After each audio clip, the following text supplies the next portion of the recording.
fifth MBSA enforcement officer remanded in corruption probe. Sarawak green zone again.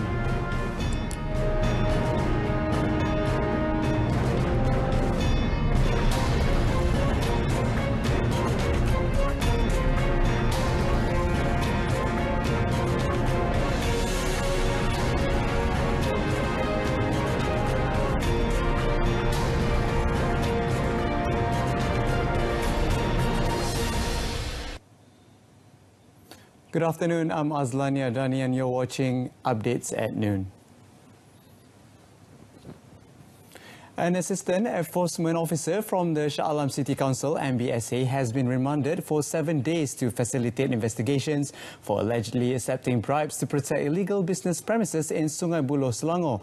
The remand order from today until 19th August was issued by Magistrate Shahwira Abdul Halim at the Putrajaya Magistrates Court today. According to a source from the Malaysian Anti-Corruption Commission (MACC), the 38-year-old man was arrested at the MACC headquarters at about 9:30 p.m. yesterday after giving his statement. Yesterday, 5 individuals, including 4 MBSA enforcement officers, were remanded for 7 days to facilitate investigations into the same case. The issue heated up when 2 video clips recently posted live on Hot Burger Malaysia's Facebook page went viral and had also been shared on 42-year-old Muhammad Asri Hamid's account under the name of Asri Janggut, who claimed that the authorities did not take any action against gambling activities in Bandar Baru Sungai Buloh, besides revealing the gambling locations. Following the disclosure, MACC obtained the cooperation of Bukit Aman's Integrity and Standards Compliance Departments (JIPS) to investigate the allegations.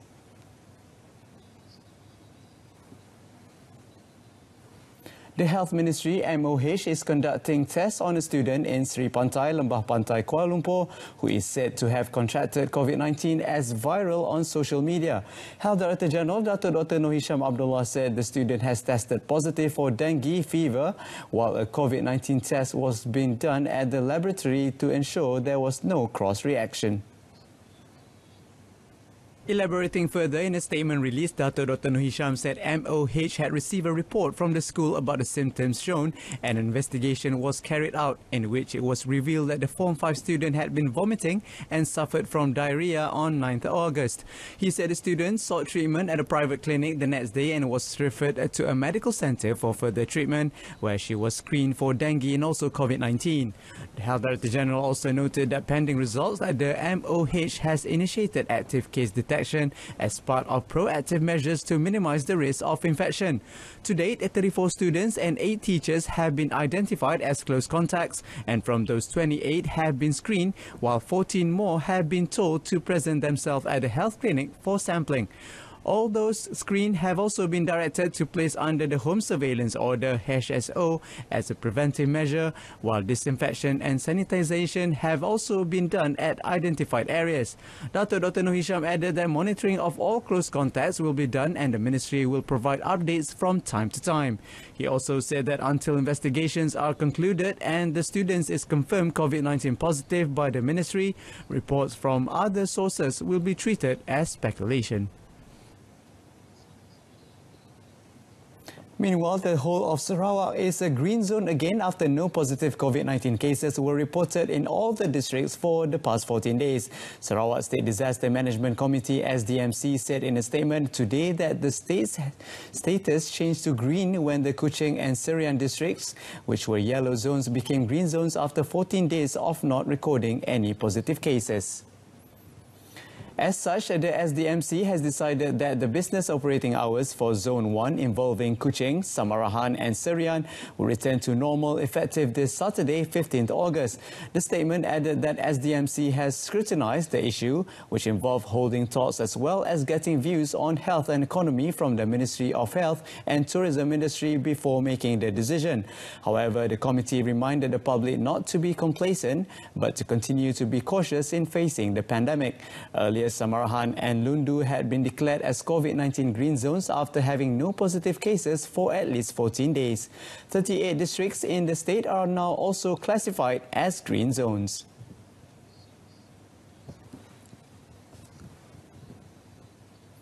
Amir Kushairi Muhammad Tanusi, 38, is set to contest in the upcoming Slim by-election as an independent candidate. His candidacy was announced at the Pejuang Party Command Centre in Taman Slim Permata, Perak yesterday.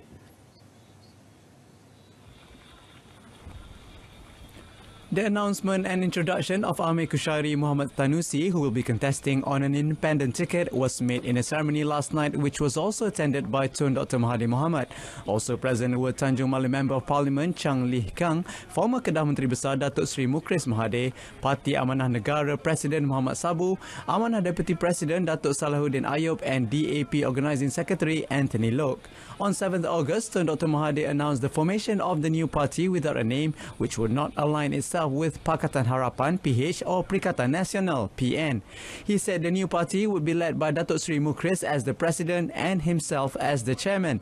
Yesterday, the former premier announced that the new party is called Pejuang. Unveiling the name via social media, Tun Dr. Mahathir said the party was formed out of a sense of awareness and the need to fight corruption that is destroying the nation.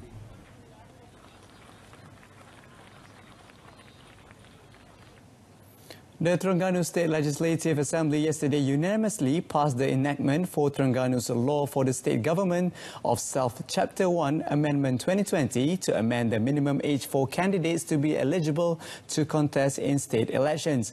While tabling the enactment, Sharia Implementation Education and Higher Education Committee Chairman Satiful Bahri Mamat said the amendment sought to lower the age eligibility to be a State Legislative Assembly representative from 21 to 18. When met after the Assembly sitting, Satiful Bahari told the media that the amendment would not incur additional costs to the state government and that it was done in line with the amendment made to the Federal Constitution. He said the amendments were made to Article 47 of the Federal Constitution pertaining to the minimum age of candidates in election which were gazetted on 10 September 2019. The amendment lowered the minimum age to eligible to contest in elections to 18 from 21 previously.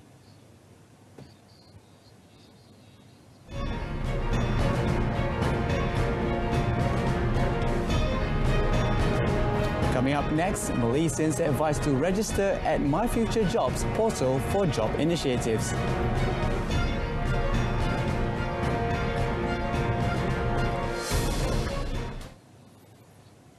The Kuala Lumpur High Court yesterday set 19 August to hear an application by Petrosaudi Oil Services Venezuela Limited (PSOSVZ) to amend an interim order to obtain by the government which prohibited the company from moving over $340 million kept in a London law firm to other entities.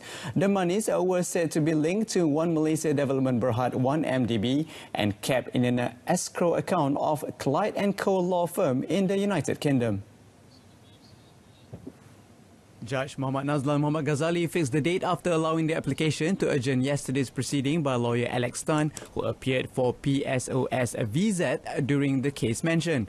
Deputy Public Prosecutors Budiman Lutfi Muhammad and Muhammad Izzat Fauzan did not object to the application. After the proceedings, Tan told reporters that the application was to vary the terms of the interim order granted by the court on 16 July. PSOSVZ filed the application to amend the interim order on 24th July. Last 16 July, Justice Muhammad Nazlan allowed the government's application for an interim order to block PetroSaudi International PSI Limited and its director Tariq Obaid from moving over $340 million to other entities until the disposal of the main application on 28 August. The government is also seeking unspecified money that was deposited under an intermediate account name Temple Fiduciary Services Limited at Barclays Bank in the United Kingdom. Both the specified and unspecified monies belonged to PSOSVZ, which was wholly owned by Tariq through PSI. The application, filed under Section 53 of the Anti-Money Laundering, Anti-Terrorism Financing and Proceeds of Unlawful Activities Act, named Tariq, PSI, PSOSVZ, Clyde & Co and Temple Fiduciary as the first to the fifth respondents.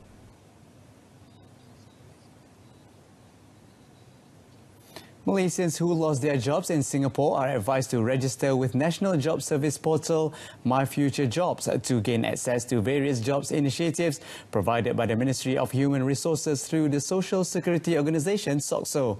Its Minister Datuk Sri M. Saravanan said they can go to any SOCSO office to register or to do so via online. Datuk Sri Saravanan in a statement said registration in My Future Jobs portal is free, and among services provided include job placement, career counselling and active labour market program. The ministry, he said, is communicating with various parties in Johor Bahru and the Singapore government to gather information on Malaysian workers who were affected and to provide immediate relief such as job opportunities. SOCSO has also been directed to conduct special programs, including career carnivals all over Johor, to help those involved so that they would be given a chance to work again or participate in retaining programs in Malaysia. He said Pembangunan Sumber Manusia Berhad, PSMB, an agency under the ministry, is working closely with SOCSO in providing skills and upskilling training programs under the hiring incentive programs Penjana Kerjaya, one of the initiatives under the National Economic Recovery Plan, Penjana. Since the Penjana Kerjaya program was initiated, almost 14,000 have been employed, besides the 8,000 job seekers that were hired via the My Future Jobs portal.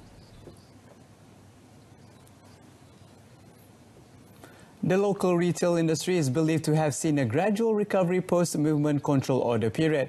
RHB Asset Management Sdn Bhd Head of Malaysia Equity Research Petrina Chong said channel checks and visit to malls showed a pickup in footfall, especially in quality malls with strong market positioning. Commenting further on the matter, Petrina said these malls will be able to weather through the pandemic compared to second-tier peers. She also said that city centre malls are likely to see lower footfall compared to suburban flagship malls due to the lack of tourist arrivals. Office buildings, she said, would not be immediately impacted by the COVID-19 pandemic, despite investors anticipating 2020 to be a challenging year. The analyst added that corporations have also been streamlining their businesses, which results in less office space needed. However, tenant retention is currently seen to be the main strategy given the current market situation, with lower rentals expected for older buildings. But we start off with badminton. Two national men's backup single shuttlers, Leong Junhao and Ng Ze Yong, stole the show in Division 1 on the opening day of the 2020 Badminton Association of Malaysia BAM National Championships at the Academy Badminton Malaysia in Bukit Kiara yesterday. Junhao, the 2017 Asian Junior Champion who won Division 2 last week, bounced back from a game down to beat former national player Liu Darren 15-21, 21-14, 21-16 in the match that lasted more than an hour. Memang tahu akan jadi tough game, tapi saya sudah overcome dan buat yang terbaik. Memang saya target dapat buat dalam top 4. Sebab itu memang target saya sebelum minggu ini. Yang selepas baru Division 2 saya pun sudah target dapat harap boleh buat top 4.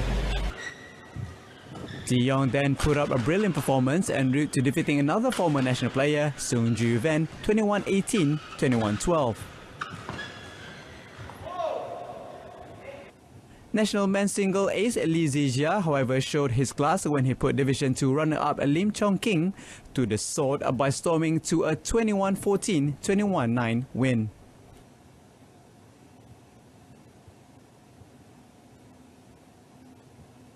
Memang yang kita, yang senior player ni semua memang ada pressure punya. Then especially macam Song, Darren, macam saya, dan kita pun macam sudah ada sikit nama dalam Malaysia. So memang yang junior punya memang mereka nak fight untuk sendiri juga. Sebab kalau mereka menang kita, mereka pun dapat sikit result yang baik juga dari sana. Saya pun mahu menang semua juga. Ini pun salah satu target saya juga. Then so I will do my best lah. BAM organised the invitational meet, a play behind closed doors and using the round-robin format to ensure that the national shuttlers remain competitive following the cancellations of several international tournaments due to the COVID-19 pandemic. That's it from us this afternoon. In our top story, 5th MBSA enforcement officer remanded in corruption probe. News at 10 comes on this evening on My Free Views Berita RTM News Channel. I'm Azlan Yardani. Goodbye for now.